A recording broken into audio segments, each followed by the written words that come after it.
Welcome to This Explainer. So, a lot of people dream of being their own boss, right? Maybe you're thinking that buying a small company is a great way to use your skills and control your own future. And it is. It's a really exciting journey. But we have to be honest, it is full of risks. If you don't know the rules, you can easily fail. So, today, we're going to look at 5 surprising truths you absolutely need to know before you buy a company. Think of these as your compass to guide you to success. Okay, let's dive right into this. We're going to cover 5 key areas today. First, the price trap.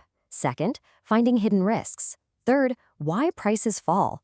Fourth, you are the right buyer. And finally, start as an apprentice. All right, let's kick things off with our first truth, the price trap, or the myth versus the reality of valuation. A lot of new buyers fall into this trap right out of the gate. There's a very common myth out there that a company's price is just 3 times its normal profit. But honestly, this is a dangerous idea. If you use that simple formula, your purchase will probably fail.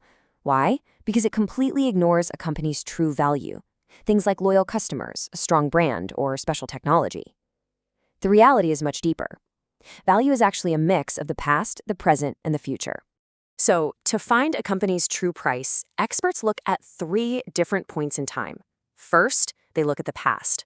They use the annual purchase method to check operating profit over the last 3 to 5 years.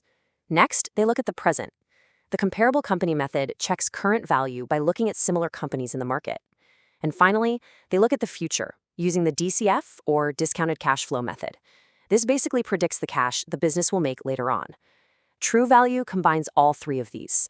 You really can't just multiply profit by 3. That brings us to our second truth, finding hidden risks. This is all about looking beyond the books. Because knowing the price is one thing, but knowing what you're actually buying is a whole different story. Look, anyone can read financial papers, but the real dangers, they're usually hidden. The books might show a super healthy company with high profits, but what's hiding in reality? What if those high profits depend on just one veteran technician who has all the skills? If that person leaves, the whole business collapses.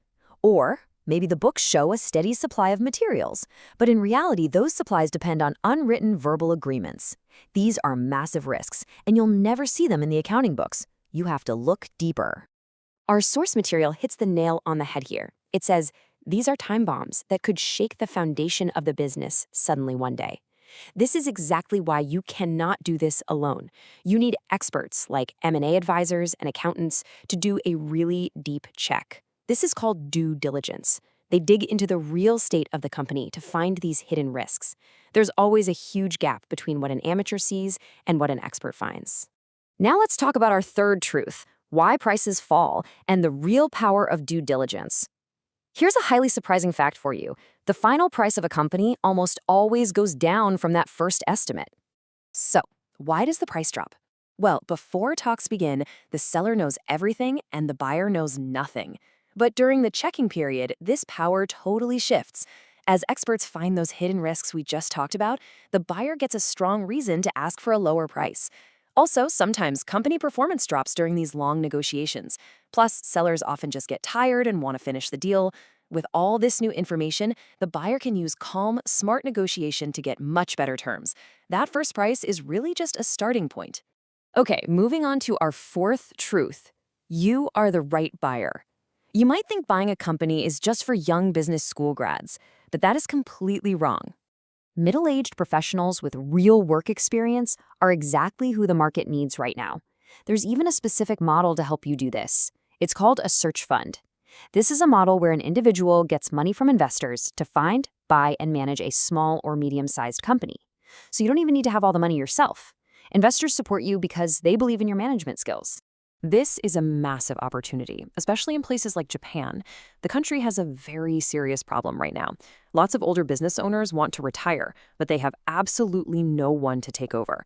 The market doesn't just need young heirs to run family businesses, it urgently needs experienced professional managers.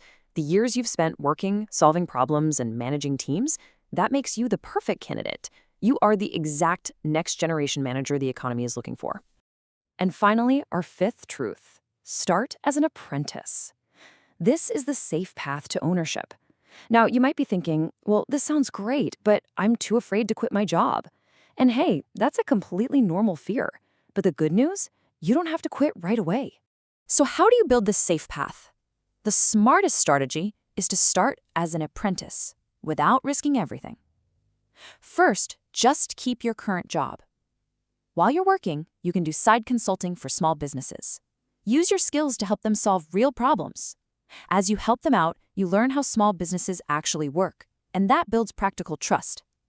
Once you're ready and you have the full trust of owners and investors, then you can make the big jump and buy the company. This step-by-step approach is crucial because it creates your most valuable asset, trust. The source material states it perfectly, saying, accumulating practical experience leads directly to building trust. Your real-world track record is the only currency that matters here.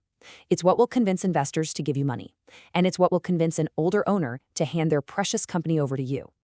Buying a company is a complex process, for sure. You have to avoid the simple price trap, look for hidden risks with experts, and understand how negotiations actually work. But most importantly, you need to realize that your years of hard work have already prepared you for this.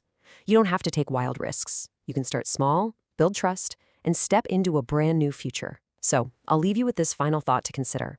What kind of business can your experience and knowledge save?